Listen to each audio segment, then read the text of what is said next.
Saatnya Anda menyaksikan Kompas Bisnis, saudara, bersama saya Yan Rahman. Sempat ditarik, Kementerian Keuangan kembalikan dana dari saldo anggaran lebih atau SAL sebesar 281 triliun rupiah ke Himpunan Bank Milik Negara atau Himbara.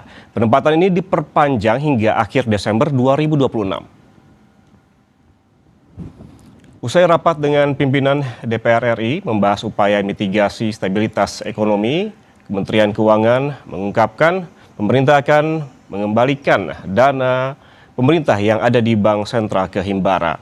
Hal ini dilakukan sebagai upaya memperkuat perbankan dalam menyalurkan kredit ke masyarakat untuk menumbuhkan laju pembukaan lapangan kerja dan belanja konsumsi masyarakat. Meski sempat diambil secara bertahap, pemerintah memutuskan untuk mengembalikan dana kas negara sebesar 281 triliun rupiah dan berencana menyiapkan tambahan dana siaga sebesar 100 triliun rupiah apabila perbankan memerlukan tambahan likuiditas.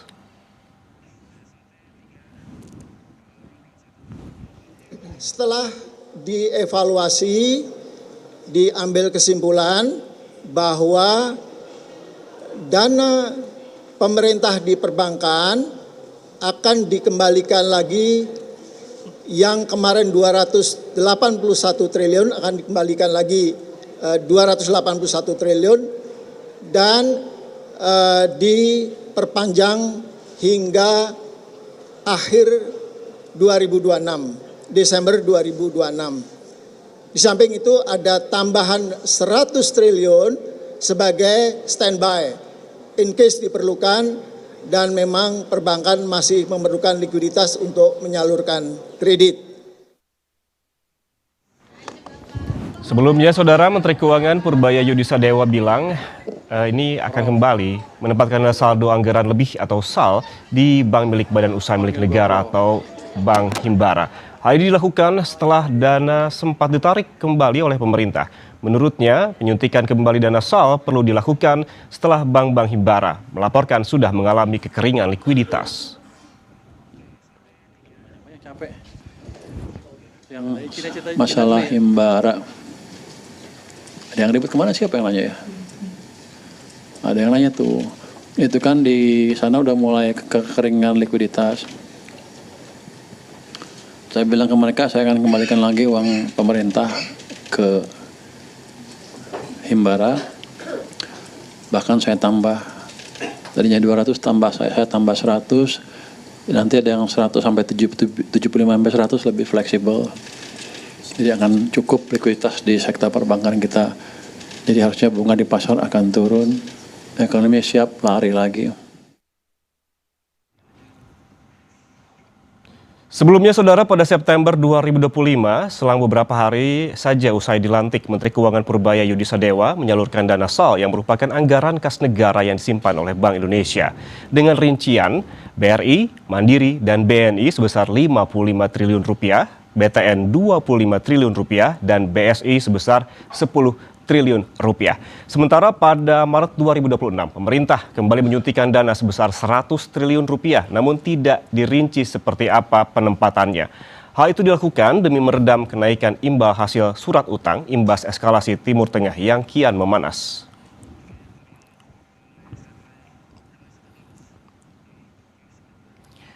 Saudara, kemudian seberapa besar dampaknya terhadap pertumbuhan kredit dan ekonomi sehingga pemerintah harus kembali menempatkan SAL sebesar 281 triliun rupiah di Bank BUMN? Kita bahas bersama Kepala Ekonom Bank Permata, Joshua Pardede. Mas Joshua, selamat pagi, apa kabar? Selamat pagi, Yan, kabar baik. Mas Joshua, ini menurut Anda akan seberapa besar dampak kembalinya dana SAL ke Himbara terhadap pertumbuhan kredit?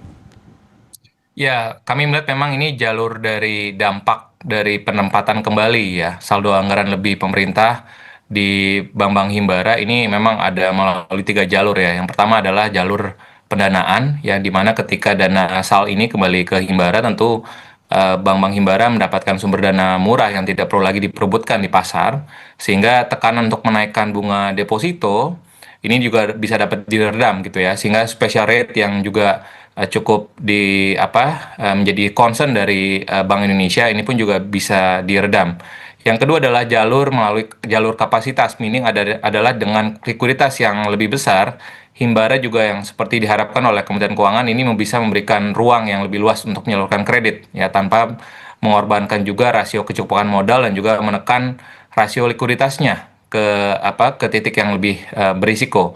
Yang ketiga adalah tentunya jalur ekspektasi di mana memang kepastian bahwa likuiditas yang tersedia tersebut ini membuat perencanaan bisnis dari perbankan Himbara ini akan lebih akan lebih terukur sehingga untuk merealisasikan portfolio kredit yang selama ini mungkin ditahan karena tadi ada kekhawatiran kekeringan dana. Ya, namun kembali lagi yang lebih penting lagi yang mungkin yang sering diabaikan adalah transmisi dari likuiditas menuju kredit ini memang tidak otomatis ataupun tidak 1:1 gitu ya. Karena kalau kita melihat misalkan data Mei 2026 menunjukkan kredit perbankan memang tumbuh 10,8% gitu ya secara tahunan.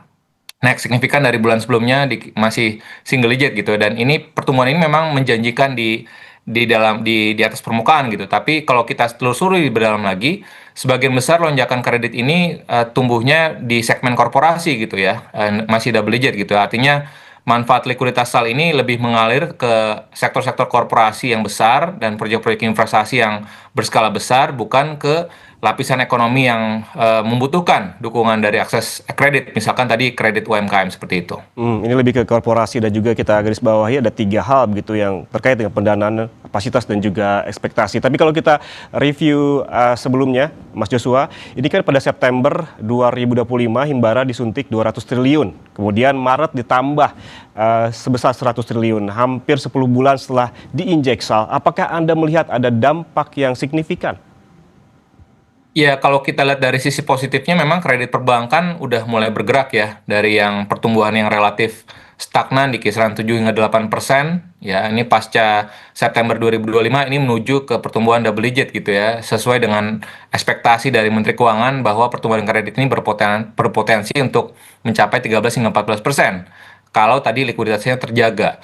Tapi setelah sempat dana SAL itu ditarik gitu ya, Himbara sendiri juga memberikan masukan bahwa pertumbuhan kredit ini bisa turun kembali ya ke bawah 8% dan ini bahkan mendekati 7% yang pada akhirnya ini bisa mengkhawatirkan ataupun bisa membayangi juga percepatan ekonomi secara keseluruhan.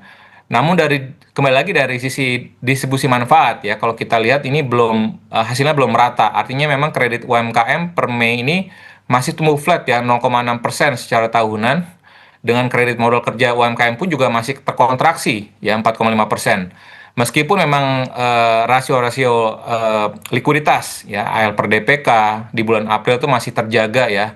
Namun dan juga masih di atas ambang batas minimumnya 10%. Namun yang menunjukkan memang sesungguhnya kondisi likuiditas perbankan ini cukup liquid ya dan ini mengisyaratkan bahwa hambatan utama dari perbankan ini bukan lagi pasokan dana tapi permintaan kredit yang lemah dari sisi UMKM akibat ketidakpastian dari usaha, daya beli yang tertekan dan juga biaya bahan baku yang juga meningkat.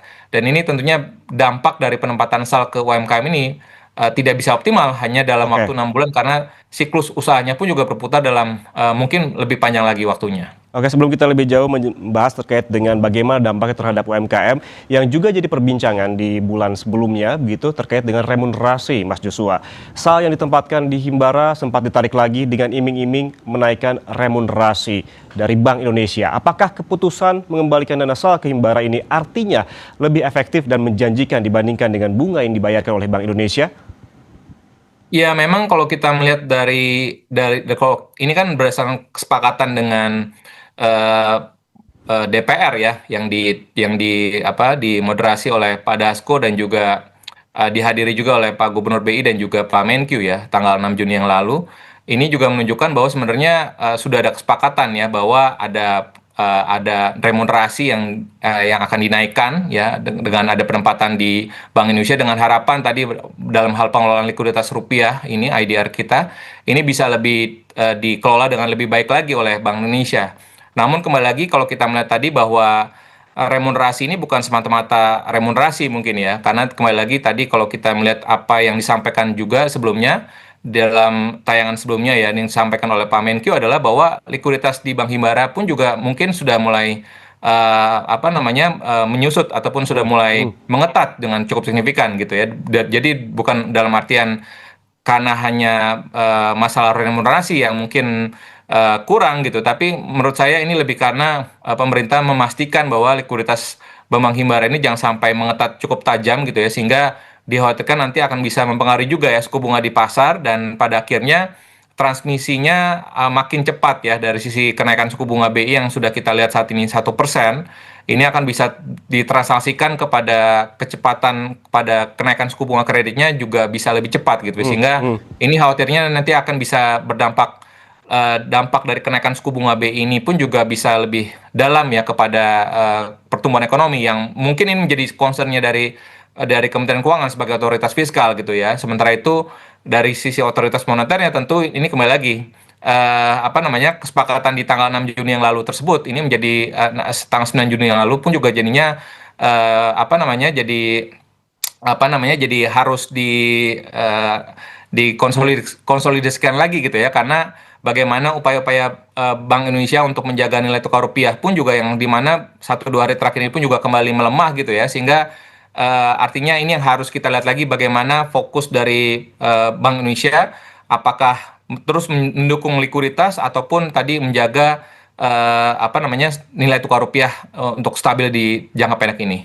Oke, artinya akar masalah terkait dengan remunerasi ini dengan penjelasan tadi Mas Joshua terpatahkan begitu ya, karena masalahnya bukan di remunerasi. Kemudian yang menjadi pertanyaan Mas Joshua terkait dengan penempatan dana saldo di Bank Himbara adalah seberapa efektif dan seberapa berhasil. Tentunya ada ukurannya.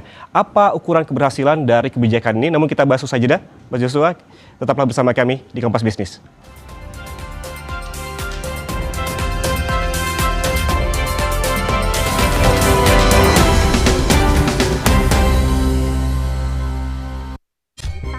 Kami mencari tahu, mendengarkan lebih utuh dan mendalam.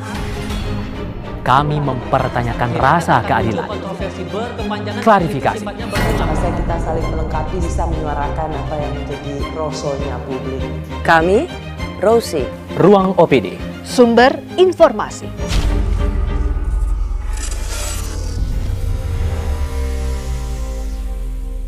Indis Ekonomi terus gerak kejar rezeki, tak kenal lelah, tak mudah menyerah. Duh, telat. Nyeri otot lagi. Nyeri otot? Minum Neoremasil. Andalanku redakan nyeri. Andalanku juga Neoremasil. Ahlinya redakan nyeri otot, nyeri sendi, dan pegal ini. Duh, nyeri kram kebesi semutan. Nyeri dan 3K. Neoremasil Neuro. Neoremasil. Pelopor perda nyeri sejak 1972. Kemasan baru, isi dan khasiat tetap sama. Neoremasil terus bergerak saat menyerah bukan pilihan. Kopi hits nomor 1, ya Top Coffee Gula Aren. Gak cuma FOMO-FOMOan. Kopi, susu, gula aren, nge-blend. Kopinya nendang. Gula arennya legit. Top Coffee Gula Aren. I told you so. Favorit semua. Dari Wingsu. Saat aktivitas padat, saatnya level up. Minum Hemaviton Action Immune Up. Immune Up formula dengan buffer vitamin C, D3, zinc, dan ginseng ekstrak. Bantu jaga daya tahan tubuh. Siap taklukkan hari. Jangan sampai drop dong. Minum Hemaviton Action Immune Up 1 kali sehari. Ready, action lagi. Baru Hemaviton Action Energy Drink. Energi gue untuk siap action. Saat ada tantangan lebih, ini waktunya challenge your action. Hemaviton Action Immune Up. Hemaviton Action Energy Drink. Kan aku udah rajin ngejaga gigi aku supaya nggak berlubang. Tapi aku juga punya gigi sensitif. Saran saya, lindungi keduanya. Saya rekomendasikan baru Sensodyne cegah gigi berlubang dan sensitif. Sensodyne kini hadir dengan harga spesial mulai dari 9 ribuan. Menanti waktu rehat di siang hari dengan sejumlah informasi. KPK membenarkan pihaknya melakukan operasi tangkap tangan. KPK juga menyita sejumlah uang dalam mata uang rupiah. Mengikuti sumber berita yang selalu menginspirasi. Kreativitas tanpa batas ini ditunjukkan oleh sekelompok pengrajin ibu-ibu yang ada di Kota Makassar. Kompas Siang, setiap hari pukul 11 siang, live di Kompas TV. Didukung oleh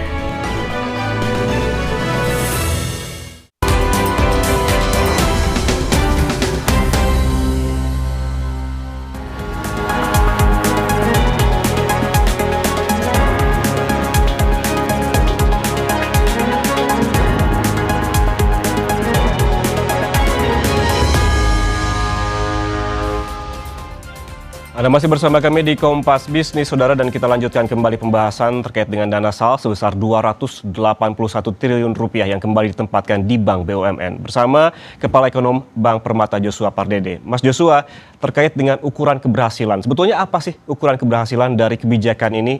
Apakah berhenti di kuatnya likuiditas bank?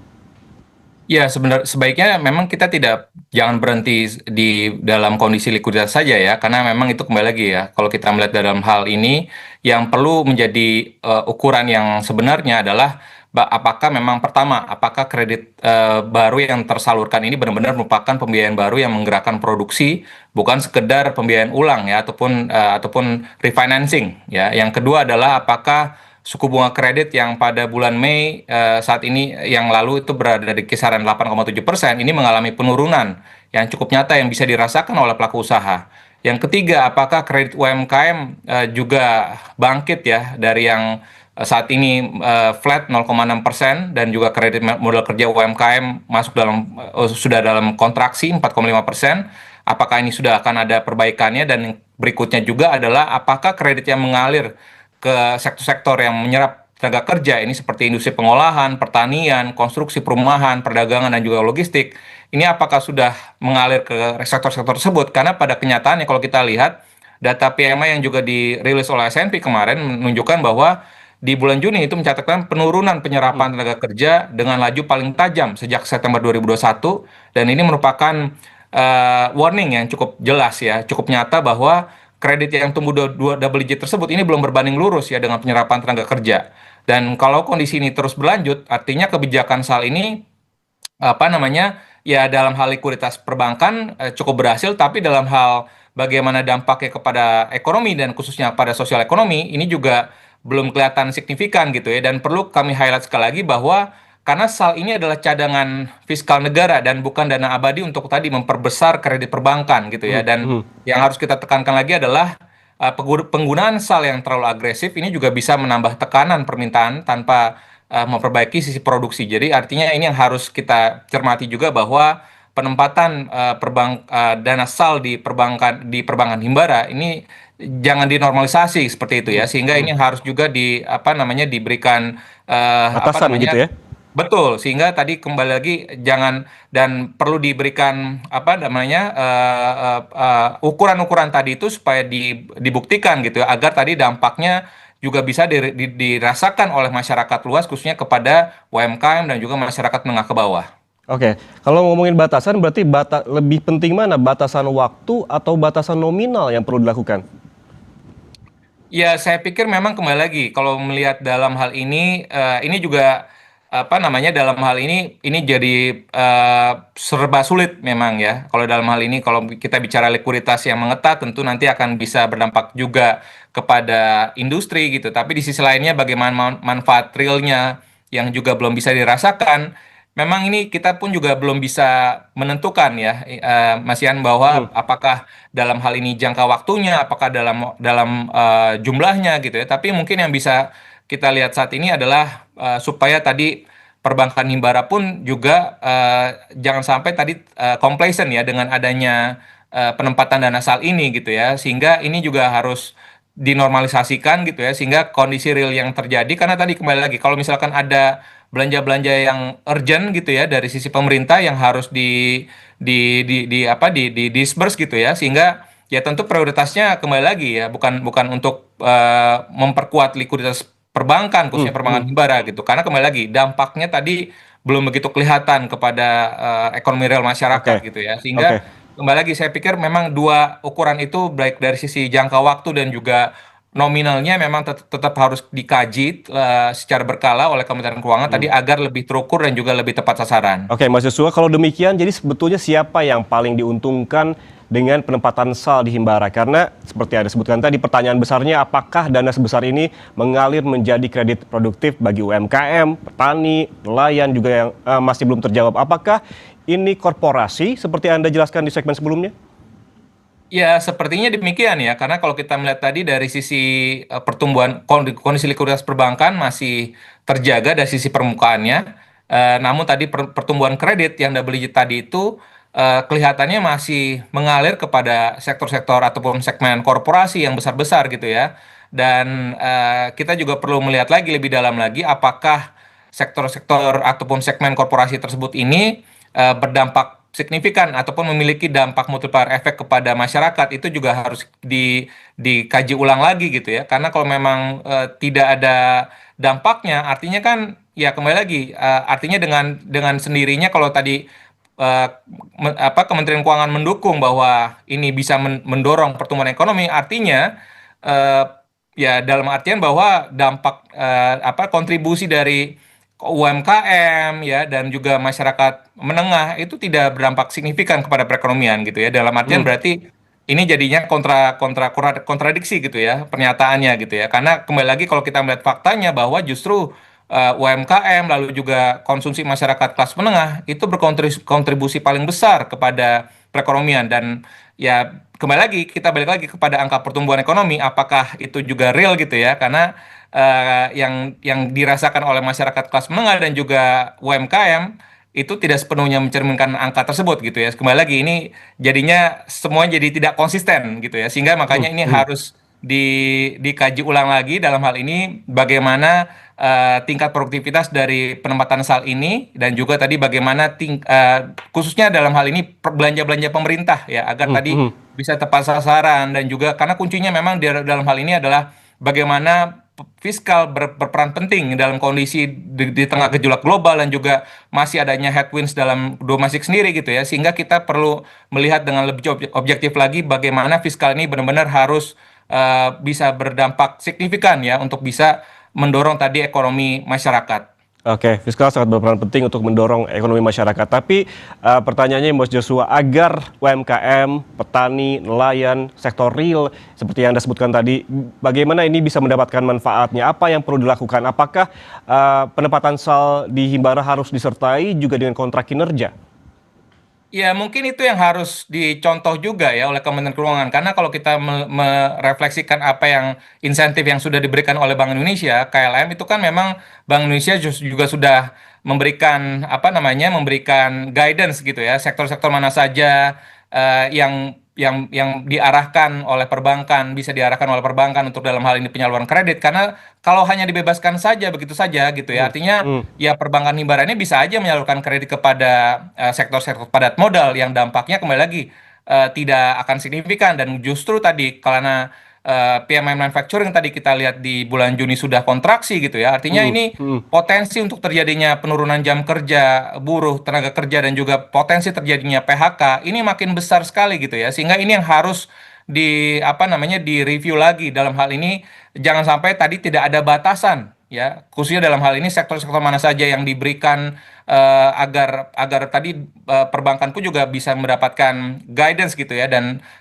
agar tadi dalam hal ini perbankan pun juga tadi tidak produktivitas dari penyaluran kreditnya pun juga bisa lebih meningkat tadi untuk bisa mencapai mendukung produktivitas untuk mendukung tadi pertumbuhan ekonomi yang lebih berkualitas.